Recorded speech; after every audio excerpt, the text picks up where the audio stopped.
after going to your classes like them. Can we talk about them classes? Them Jones saved me.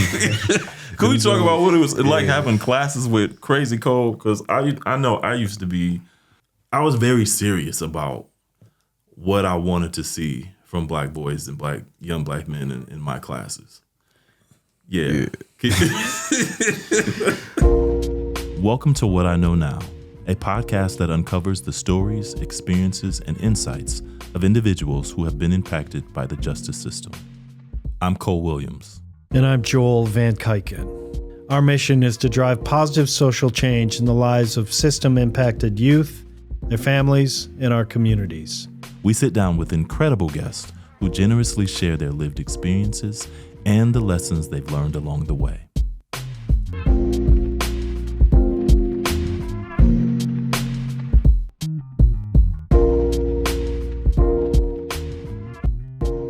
We're here today with Bilal, an artist and a poet.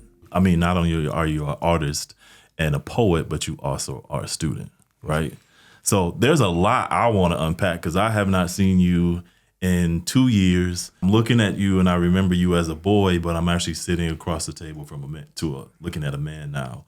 And so I'm really curious as a teacher who's been a part of your journey to learn a little bit about, where you've been. So we met when I was 13.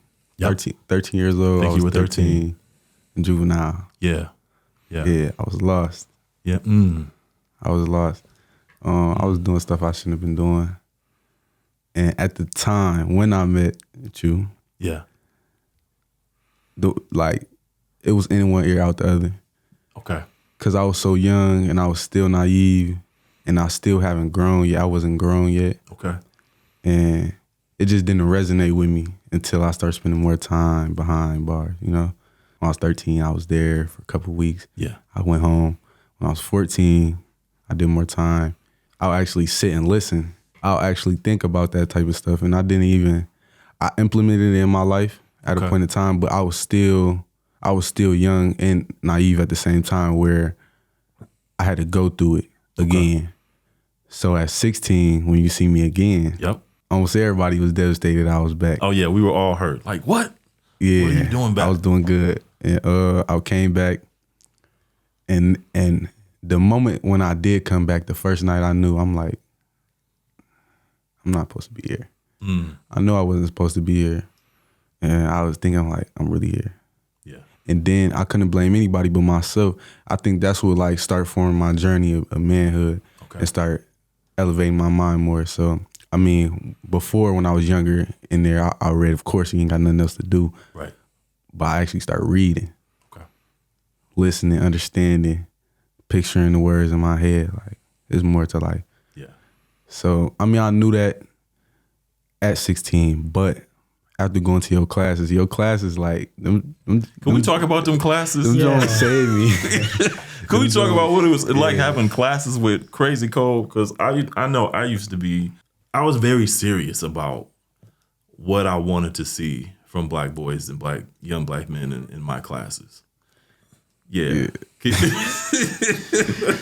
What was that like? Let me ask, Cole, what is there a curriculum when you go into these? It's school in the juvenile detention center, right? So you would go in on Fridays, was that right? Yeah.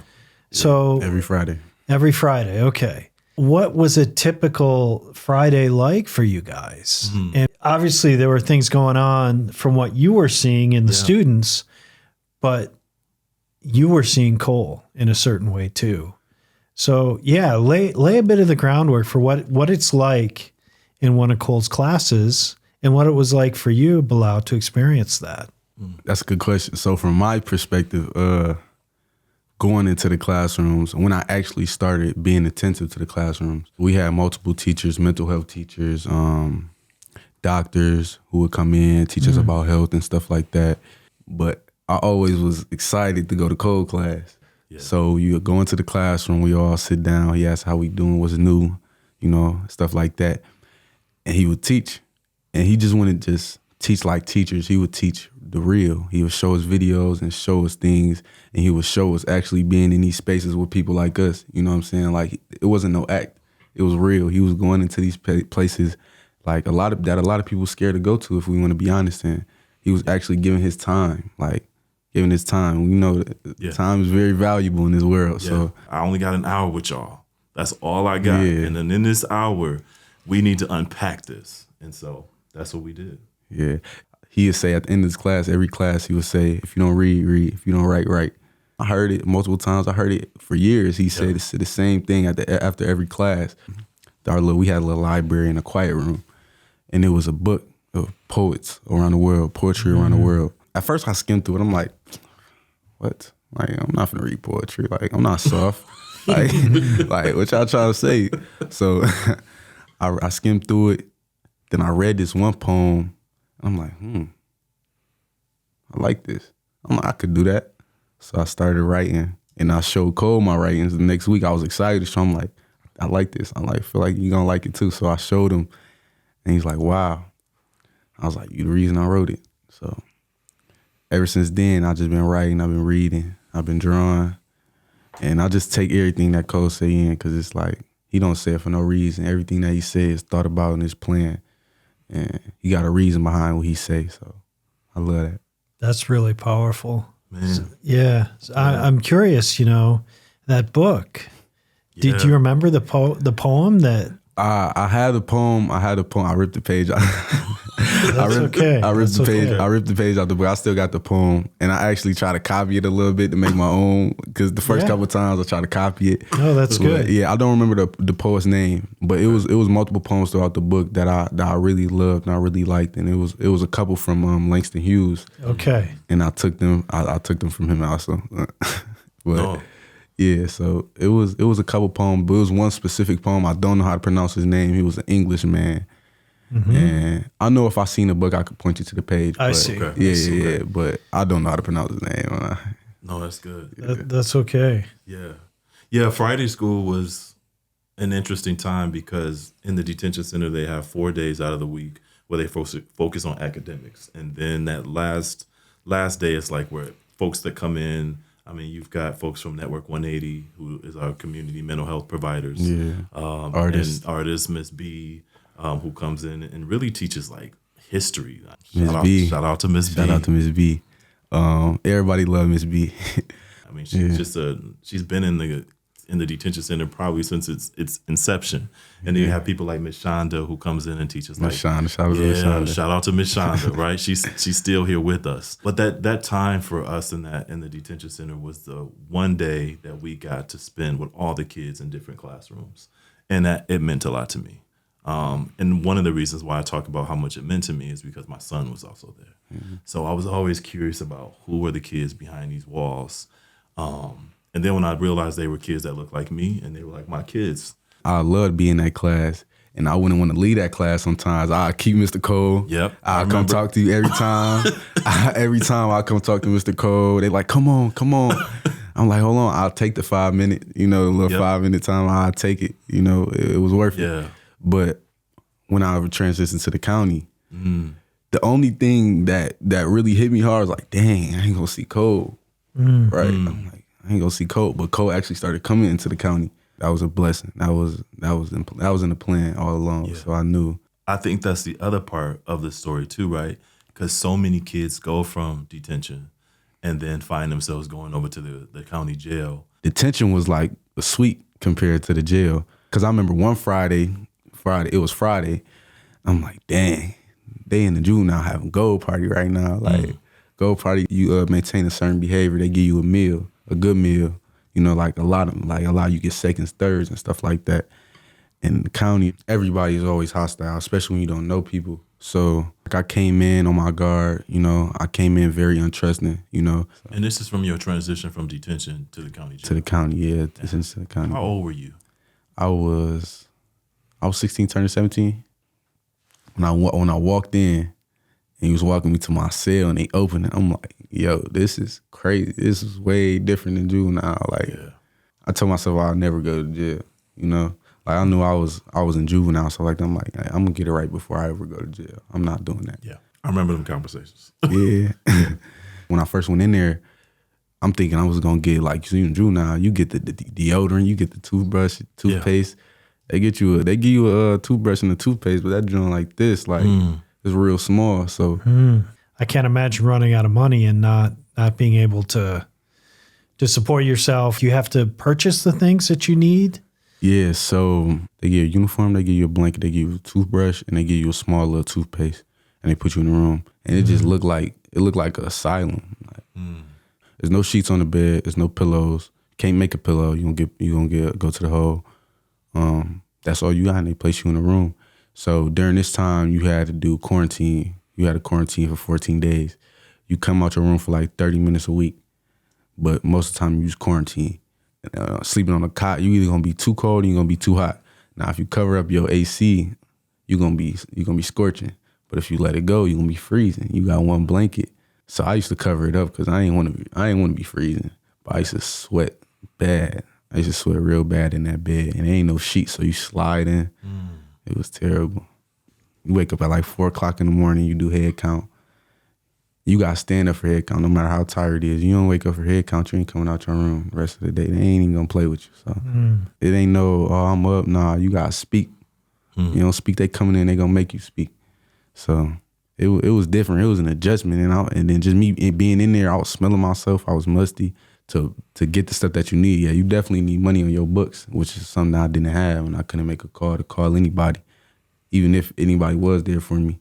There was a lot of people in the county that had support, had family and stuff like that. So even though they went to jail, they mom still send them money. They pop still there for them. They send them stuff. They come visit. That kind of broke me just because I ain't had no visits. I ain't had no money on my books. Somewhere we got lost. I didn't see you anymore. Yeah. And so I'm really curious about what happened after you went from detention to the jail. Where did you go? Like, what was the cause to me going to the jail, or like where did I get sentenced to after? Yeah, where'd you get sentenced to after? So I got sentenced to a placement program. It was like an adult, basically like adult juvenile program for like 18 through 20-year-olds, 21-year-olds, something like that. It was some younger, but it was mostly older guys, and it was out Pennsylvania. Oh, yeah. It was a lot of Philly boys out there. Wow. Yeah. So what was that like, having to go out of state and to go to? Had you been to Pennsylvania before? No, I never been to Pennsylvania. Nah. So what was that feeling like when you're suddenly in this new space with people that are not from your city and not from your region? Did you connect with people quickly, or? After me going through that, I would say I was just hostile. I didn't really want to talk to nobody. I was more to myself. I stopped trusting people. I didn't even want to talk, like my first time being down there, I ain't talked for like 3-4 months just because I ain't want to talk to nobody. They was like, oh, he quiet. Like, I just ain't really want to talk, like it was hard for sure. But I mean, it made me stronger for sure. Like eventually I got cool with a couple people, and we start having bonds. They was Muslims. So we start having bonds. We start talking. I build bonds with the staff, because the staff that I recognized and the ones that was like Mr. Cole, the ones that could like empathize with me and understand what I've been through and stuff like that, and could show me a different way, and stuff that I can actually take heed in. But it was also staff there that shouldn't have been there. So it was a win-lose situation. Like I lost a lot, but I gained a lot too. I gained a lot of knowledge, and I gained clarity there. Well, it's good that you can find yourself, and you can find something positive out of the experience, for sure. Yeah. Sounds like you've really come a long way, though. So the journey took you to Pennsylvania, and then you came back to Grand Rapids. Talk a little bit about how'd that all land? How'd that happen? Actually, I haven't been home for a year. So I came home June this year. Okay. Yeah, so June 4th was when I came home. Wow. Sometimes I still wake up like, yo, I'm free. Like, it's crazy. And because the fact, like, my first option was juvenile life. And if anybody doesn't know, juvenile life till you 21 years old. Okay. So I was 17, 16. I'm like, yo, I'm not doing 5 years. Like, that's crazy. Like, I'm not spending 5 years behind that John. Like, that's crazy. Any contact is 180 months. So even now, I'm still cautious about it. Like, I think about it here and then, but I know I'm on the straight route. Right. It's definitely a blessing, and I appreciate it, and I take every second. I take every second. I don't take every second for granted. I take it in, and I let it resonate with me. So coming back, it was good. It was an adjustment. It's some things that I still do. It's some things I still like. It's a habit from being locked up. Okay. Like I still shower with my slides on. I can't shower bare feet. I can't even walk bare feet. I gotta have slides on wherever I'm at. When I sit down to use the bathroom, I still keep one leg out. Like I just can't have both legs in when I'm sitting down to use the bathroom. Now that I'm in college, I didn't see myself. Yeah, how did you go from being told you were gonna get juvenile life to a student in college? So it's funny because when I was in Pennsylvania, like everybody threw the thought like, yeah, you should go to college. You should go to college. I'm like, man, I'm not gonna go to college. Like, what am I gonna do at college? What's somebody like me gonna be doing? I don't need to be there. They gonna judge me. I ain't got time for that. Yeah. So like during the end of my my stay there, it was certain things that was obstacles that I had to overcome, and college was the only way that I was gonna be able to overcome those obstacles. So I said, all right, college, But now when I came and I actually went to college, I'm like, man, this is what I needed. This is what I wanted. This is what I needed, and it's good. And I'm glad that I actually made that decision. So when you decided that you were going to go to college, you just mentioned, there's something that made you realize it was the thing to do. I mean, what was that? What other people were telling you that you should be in college, but what helped you see yourself in college? Yeah. Aside from, it's going to help me overcome obstacles and move me forward, but all right, I'm just gonna let it all out. So the decision to come to college, it was just because like family support and stuff like that, and who I'm gonna come home to. So I ain't really have no support or anything like that. So it's like, if I go to college, then I'm gonna have, I can have stay on campus. I can, I can go to school and I can focus on my future. So I'm like, all right, it sound good, but still, even after that, it was like, like college though, me. So I drew it in my head, like, all right, college, I'm gonna do it, college. So it was this brother named Monroe that I look up to, like, as a father figure, just like as I looked up to Mr. Cole as a father figure. I worked out with him every day there, so he'd just tell me, he like, you got it, like, you can do that. Like, I know so many cats like you that just waste their talent. You need to go there. You need to show them what you got. They need you. So I went down, I started applying to all these schools. And during the process, I'm like, man, I got butterflies. Yeah, of course you did. It makes sense. I didn't know about none of the stuff they was talking about. It said fast food. I'm like, I never heard of that in my life. It was so much stuff that I didn't know about and that I'm still learning about, But it was a very good decision. It was a very good decision to do that. So I'm happy. I'm blessed. Is there anything that you could speak to about probation and connections that you find support in these areas too? Or okay, so a lot of the support that I got now, which is funny because I wish I had that before I was locked up, but a lot of the support that I got now is coming from being locked up. So I feel like my whole journey was it was meant to happen. It was meant to happen the way it was supposed to happen. I mean, it was meant to happen the way that it did happen, and it's going to continue to happen the way it's supposed to happen. So that's why I feel like I'm happy that I got locked up, but I'm not happy that I got locked up, Yeah. But almost all the support that I got now is from being incarcerated. Wow. Almost like 95% of it. So 95%. 95%, yeah. I could even go to say 98%. Wow. Yeah. That's really interesting. And it's beautiful that you found your path and you're finding your way through it, but man, why couldn't you get the support before, And it's just a question. It's a rhetorical question, of course, but, it's the type of stuff that we need to look at as a community and as a society. I mean, I think across the country, I think every child should have the ability to be connected with people in their community, their parents, their family, outside their community, businesses, education, school, to get the resources that they need. But I think you're sitting at this table with us saying it would have been great to have had that before, but that doesn't happen for every kid. And we know that it doesn't often always happen for Black and brown boys and girls in a variety of different communities. And so I think one of the questions I have for you too is like, knowing that what you know now, because that's a part of this podcast, knowing what you know now, what would you say to a younger you, a younger student, a young kid that's in detention right now, who, just like you, may not have that family support, may not, what would you speak to that? That's real tough. Yeah. That's if tough. You can. I would say for me, I say what I would want to hear, not even more what I want to hear, but more what I want to see.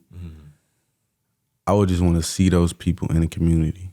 You know, I say when I was younger and I was out doing what I was doing, like I wanted the ball, I wanted to box. That's what I wanted to do when I was younger. If I ain't want to play basketball, I wanted to box. So I feel like if I had those people at the schools in the community actually like telling me like, nah, like what you doing? Don't do that. Being assertive when they saying like, nah, like we care about you. We want you here. Stuff like that. Like coming checking up on me every now and then. Even when I think about going out and doing something, or I think about going out with some friends and going to do something I shouldn't be doing, I would just want to see them, you know. Now, and I also want to see that other side of life, you know, because when you in a ghetto type of community, you see like you just see crackheads, you see people selling drugs, you see that every day. So you think, oh, that's life. Like, all right, this is how I'm gonna get my money. But like if you see, I feel like if it was the people to take you to nice restaurants, if it was people to take you to places that you can actually have fun, be yourself, and not have to look over your shoulder, and you can be free, I feel like that helped me. Like, oh, like, it's a different way of life. Like, you know what I'm saying? Showing you these places, like going to libraries, beautiful libraries, you can just see all the books, you can read, skim through them, and look at it. I feel like that was what I needed. You know what I'm saying? I feel like actually seeing them in the community and actually hearing them talk to us and stuff like that. So, Well said. Yeah, it's really not, it's a simple formula. Yeah. Ultimately, you know, it's us showing up as a community. And, you know, I'm just really inspired by your story. And because you are becoming something that you initially didn't see. And that's what the Delta Project is really about. And I just feel like your decision to pick up that book of poetry changed your life from my perspective. For sure. No, I agree. I think the light bulb, when that light bulb came on for you and you opened up that book and then you decided, because I think it's all decision making. When you decided to open the book, when you decided to put down and start writing, is when I think you recognized how your life was important for you and that you became the owner of your own destiny, man. And everybody who's ever come in contact with you, I can imagine, has said and done in some ways what I saw too. I'm like, oh yeah, man, you gotta do it. You just gotta do it. And I'm sitting across from a table from when I met you as a boy, and I am extremely honored to be across the table to see you as a man. Likewise. Yeah, man. Thank you. Yeah. So I'm curious, man. Do you have any art? Do you have any poetry? Do you have is there anything you'd like to share with the listeners who will ultimately hear this story, hear your story, and be inspired? I got a couple pieces with me. I didn't bring my poetry with me, but I have one on my phone that I sent to my professor in college. Yeah, I lost a lot of poetry from the move from Pennsylvania to back here. It's that minor loss, major comeback. Come on, man. Do you hear this? When I was 16, I did that one, and Kobe, like I used to look up to Kobe when I was younger. Like, he the GOAT to me. Yeah, no question. It was like a couple days after your class, I started working on that. Wow. And it took me so long because I was doubting myself. You know, I'm like, nah, I can't do it. It don't really look like Kobe. Then I just ended up finishing one day. I'm like, you know, I'm finna do it. If it don't look like him, it don't look like him, but I'm gonna try. So I just tried and I did it. Your art is a big part of your life, and your poetry, obviously, spoken word, reading. it's literature, it's humanities, it's this understanding of storytelling and other people. What are some of the classes you're taking? What do you hope to major in? I'm not sure what I want to major in right now. I did apply for business marketing. Okay. Yeah, just because like the world business, I couldn't go wrong. But I'm not sure what I want to do eventually. I know I want to have some type of like work and writing and stuff like that. Okay. If not writing, then art for sure. But I just want to like speak to like younger me's, Yeah. like people that's in stuff that they feel like they gotta be in, Mm-hmm. because that's kind of situation I feel like I was in. Where you always got a choice for sure, but sometimes you feel like you at a point where you feel like you don't, like it's this or nothing, So I definitely want to speak to them and stuff. I mean, this platform for you to be able to do that. Yeah. Yeah. I can pull up one of my writings. Okay. Yeah, if you want. Yeah. My professor, she asked me I want to know you. This was like, I think this was the first day of class. She said, I want to get to know you guys. Write a 150-word essay about who you are. That's, Yeah. yeah. And so, Mr. Cole, you know me, but Yeah. for the ones who don't know me, like I take everything in. Like I listen. So like when you say I want to know you, that's like I'm gonna dig deep, Mm-hmm. I think about everything I say before I say it. So I ain't want to just put, oh, this is me. I like this. I like this. I like to draw, stuff like that. So I said, you want to know me, the abandoned child. You want to know how I walk with my trauma so proudly, as if it were a Purple Heart medallion. You want to know me, the scar boy. You want to know how I preserved when I was doomed from the womb. You want to know me. No. Every shot I take represents the violence we endured that roams with me. Every breath I take is for those who cannot. Every achievement is for all. There is no single accolade. Every glare that you have seen in my eyes are pieces to the puzzle that they refuse to let us see. To know me, you will have to know us. To know us, you will have to know the history. When you do get back to me, please, it will bring me peace to enlighten you on the grief. That's